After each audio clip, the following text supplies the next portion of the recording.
Joining me is Trump's first White House spokesman, Sean Spicer. Sean Spicer, thank you so much for your time. First, what is going on with Marjorie Taylor Greene and Donald Trump? How serious is this? It's just a lone crazy, or is there something a little bit more serious in the background? Well, I hope and believe it's a one-off.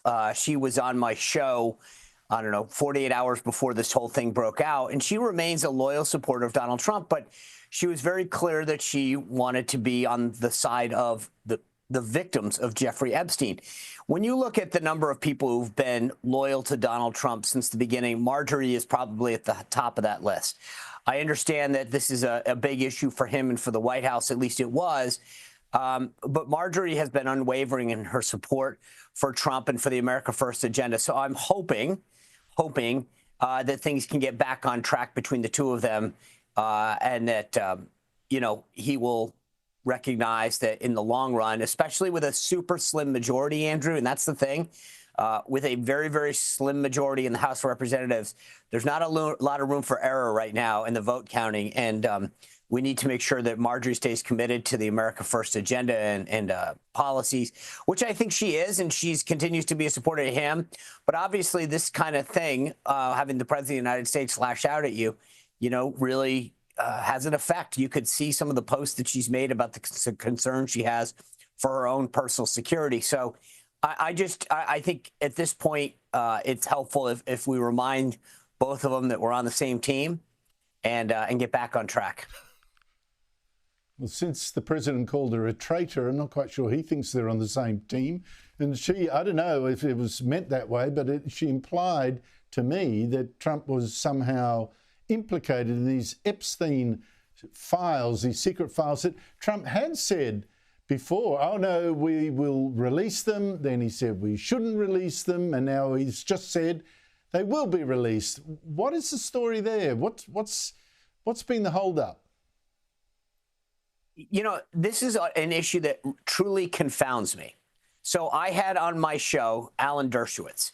Alan Dershowitz, for those who don't know, was Jeffrey Epstein's attorney. He was also a loyal Democrat who defended Donald Trump in his first impeachment because Dershowitz is a true believer in the Constitution. And so he believed that Trump was being wrongfully impeached, and stood up for the rule of law, not because he was a big Trump guy, but more because he cares about the rule of law.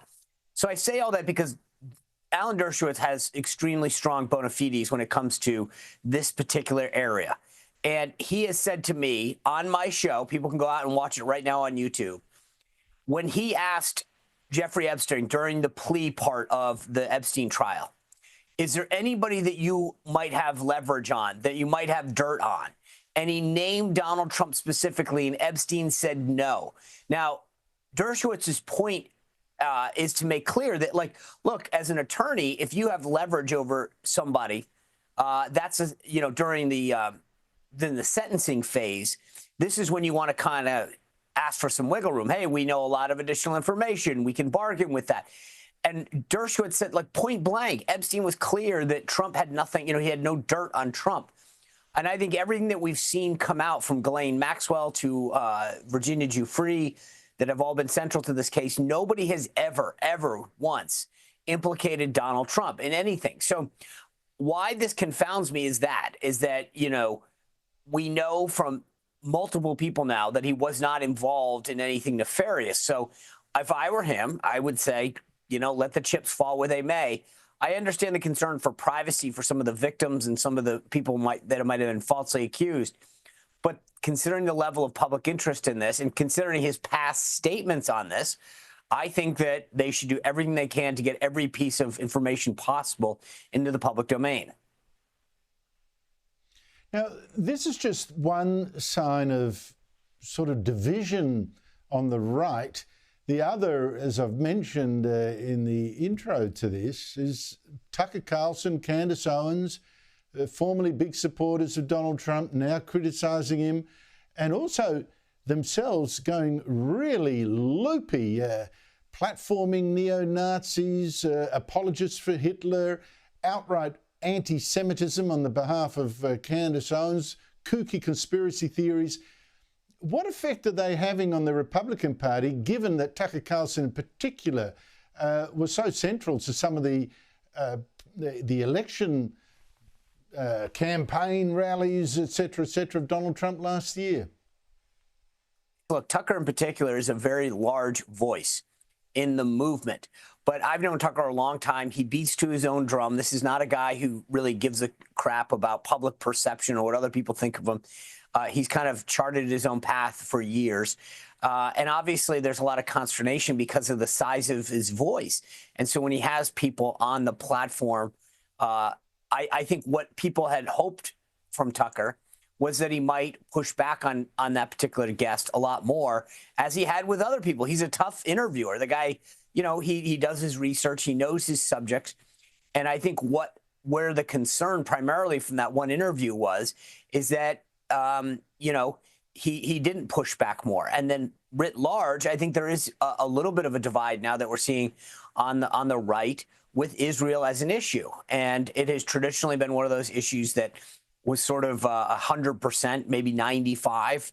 And you're now starting to see some cracks in that in terms of whether or not we should be supporting Israel. I am a big believer that you don't give them unfettered support, but they are the only democracy in the Middle East. They have been a great ally to us. And it is in our national interest to make sure that Israel remains a strong ally and a supported ally in the region. So I look at Israel not just, you know, in terms of the keeper of so many holy sites, not only the only democracy there, but sort of a foothold for us in a very otherwise precarious area of the world. So I think you hear people like Tucker talk about questioning our need to support Israel, and that does divide a lot of people. Well, it wasn't just that outright neo-Nazi Nick Fuentes that didn't get pushback from Tucker Carlson. Vladimir Putin didn't get pushback from Tucker Carlson. Qatar didn't get pushback from Tucker Carlson. There's a disturbing pattern going on here. Sean Spicer, I can't go before I congratulate you on a milestone for your Sean Spicer show on Saturday. 30 million views on that day. Outstanding effort. Thank you so much indeed for your time. Always appreciate it. Thank you, Andrew.